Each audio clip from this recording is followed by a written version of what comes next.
పెట్టెను. అయితే మొదట ఆ ఊరి పేరు లూజు. అప్పుడు యాకోబు తిరిగి నా తండ్రి ఇంటికి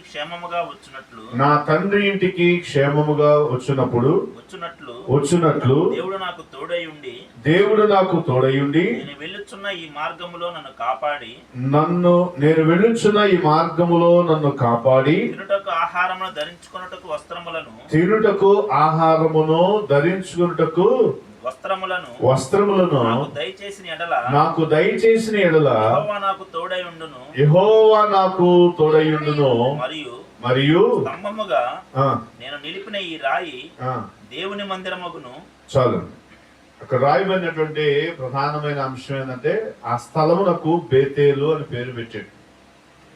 ఆ బేతేలు అనేటువంటి స్థలములో దేవుని సన్నిధి అక్కడ ఉంటది అనేటువంటి ప్రభావాన్ని చూపుతున్నాడు. కానీ మనం ప్రార్థన చేస్తాం, మందిరానికి వచ్చి విజ్ఞాపన చేస్తాము, మందిరానికి వచ్చి కన్నీటితో దేవుణ్ణి అడిగేవారుగా ఉంటాం. ఇక్కడ ఈ బేతేలులో దేవుని ఎదుట యాకోబు అడుగుతున్నటువంటి ప్రార్థన ఏ ప్రార్థన అంటే బేతేలు ప్రార్థన అని అంటాం, లేక బేతేలు అనుభవము అని అంటాం. కానీ ఈ అనుభవంలో ఆయన అడిగినటువంటి సందర్భాన్ని కనుక ఒకసారి చూడగలిగితే అక్కడ ఆయన గురించి విశ్వాసము లేని ప్రార్థన అనేటువంటిదిగా కనబడుతుంది. అంత మాత్రమే కాకుండా స్వార్థముతో అడిగిన ప్రార్థనగా కనబడుతుంది. ఏమంటే ఆయన ప్రార్థన తప్పు చేశాడంటే తప్పేం చేయలే. ఆయన చేసిన ప్రార్థన ఏంటంటే ఆయన సహజంగా మనం లోకంలో ఒక సామెత మాట్లాడతాం, మా ఇంటికి వస్తే ఏం చేస్తారు, మీ ఇంటికి వస్తే ఏమి ఇస్తారు. అయితే దేవుని దగ్గర కూడా అదే విన్నపాన్ని యాకోబు ప్రస్తావన చేస్తా ఉన్నాడు. ఎందుకని, ఏం చేశాడయ్యా ఆయన, ఎందుకని అలా మాట్లాడాడు అని అంటే మనము ప్రార్థనకు వచ్చిన మనం ఈరోజు మనం పరిశీలన చేసుకుంటే చూడాలి. ప్రార్థన చేసుకునేటువంటి మనం పరిశీలన చేస్తే ఆశించి ప్రార్థనకు వస్తున్నామా, దైవ చిత్తానుసారంగా మనం ప్రార్థించడానికి వస్తున్నామా? ఎందుకు వస్తున్నాం ప్రార్థనకి? ఆశించే వస్తాం, ఆశించకుండా తెలియదాం. కానీ ఏ రకమైన ఆశ ఉండి వస్తున్నాం, ఏ రకమైన ఆశ ఉండి వస్తున్నాం. అందుకే మత్తయి సువార్తలో యేసుక్రీస్తు వారు కొండ మీద ప్రసంగంలో అంటాడు కదా, మొదట నా నీతిని నా రాజ్యమును ఎతకండి. ఇప్పుడు అది చేసి దేవుణ్ణి వెతుకుతున్నావా, లేకుంటే అది అక్కడ పెట్టి నా అవసరాలే కావాలయ్యా అని అడుగుతున్నావా? అంటే ఏం దేవుని చెప్తాం? మొదట ఆయన నీతిని ఆయన రాజ్యాన్ని వెతకాలి. ఇది భక్తి. ఆయన చెప్పింది ఇది. తరువాత అవన్నీ మీకు అనుకరించబడతాయి. ఆకాశ పక్షులు చూడండి, అవి విత్తవు కోయవు, కానీ వాటికి సమృద్ధి ఉంది. మరి ఈరోజు దేవుని పిల్లలైన మనకు సమృద్ధి లేదయ్యా, మాకు ఇబ్బంది అయ్యా, మాకు కరువు అయ్యా, మాకు నష్టమయ్యా, కుటుంబం అంతా కష్టపడుతున్నాం, కానీ ఈ రోజు లేముందయ్యా, అప్పులు ఉన్నాయ్యా, అయ్యా మా పరిస్థితి ఘోరంగా ఉందయ్యా అని అనడానికి కారణం ఏంటి? కారణం అంటే మళ్ళా ప్రార్థన చేస్తాం, ప్రార్థన చేసినా గానీ ఆ స్థితిలో మార్పు రావట్లేదు. ఇక్కడ యాకోబు కూడా అదే ప్రార్థన చేస్తున్నాడు. ఏ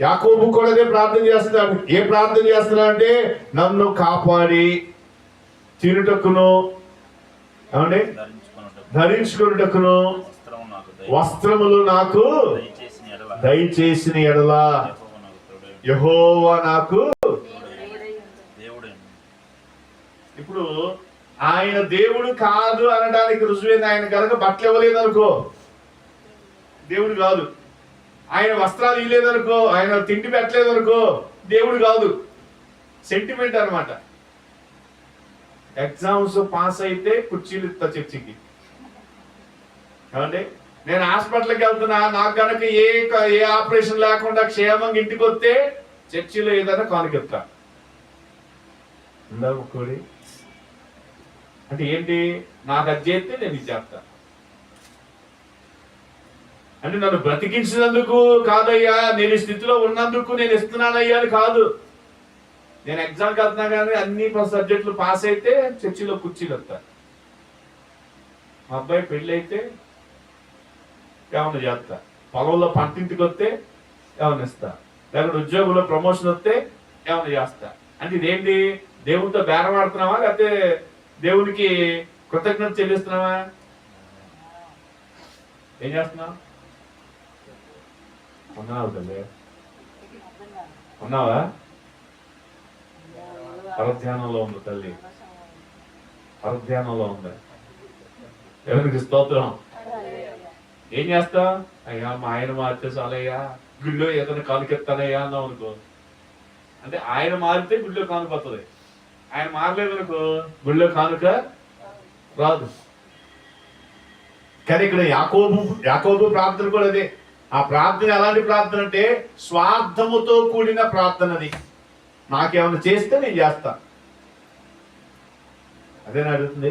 ఇప్పుడు హన్న దేవాలయములో, షిలోహు దేవాలయంలోనికి వెళ్ళి ప్రార్థన చేసిందండి. ఏలి అడుగుతున్నాడు, మత్తురాలుగా ప్రార్థన చేస్తున్నావు, మత్తురాలుగా ఉన్నావు అని అడుగుతున్నాడు. లేదయ్యా నేను ప్రార్థన చేస్తున్నాను.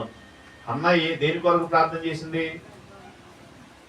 తాను నింద పోవాలని ప్రార్థన చేసింది, తాను అవమానం పోవాలని ప్రార్థన చేసింది, తాను దుఃఖము పోవాలని ప్రార్థన చేసింది. ఆ ప్రార్థన ఎలాంటి ప్రార్థన తెలుసా?